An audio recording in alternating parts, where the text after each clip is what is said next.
nous demandons aux uns et des autres leur collaboration, leur compréhension pour que nous puissions faire de la ville de Niamey une ville véritablement Niala selon l'ambition exprimée par le président de la République à travers tous ces grands efforts d'embellissement, de modernisation, de dotation de notre capitale d'infrastructures et d'équipements structurants. Il faudrait que nous, au niveau de la population de Niamey, qu'on se mobilise pour apporter notre contribution pour que nous puissions faire de la ville de Niamey une ville véritablement coquette, une ville véritablement Niala. Vous savez, on va accueillir bientôt un grand événement, le sommet de l'Union africaine.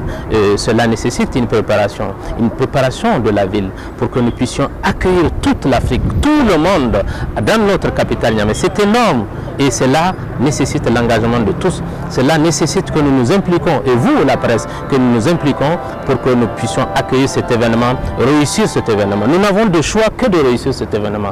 Nous n'avons pas le choix d'autre chose que d'accueillir et que ceux qui vont venir à Niamey puissent trouver un cadre agréable, un cadre enviable et qu'ils aient envie de revenir.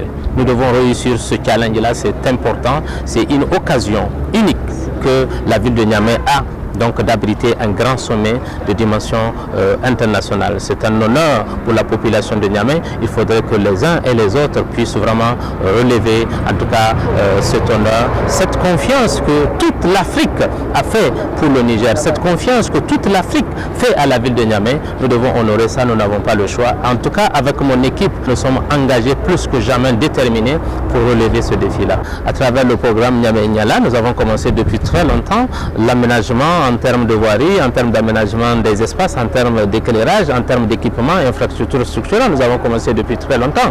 Le sommet de l'IA est une occasion, une opportunité. Comme toutes les occasions dans les villes, dans le monde, toutes les villes, sans exception, ont profité des grands événements pour se construire, ont profité des grands événements pour relever leur niveau d'aménagement. La ville de Niamey en profite aussi, doublement. À plus le programme Niamey Niala, nous avons cet événement que nous sommes en train d'accueillir. Donc on saisit cette opportunité pour préparer la ville, mais la ville ne s'arrête pas après le sommet de l'IA. La vie de Niamey continue. Nous devons nous donner les moyens d'accueillir d'autres grands événements.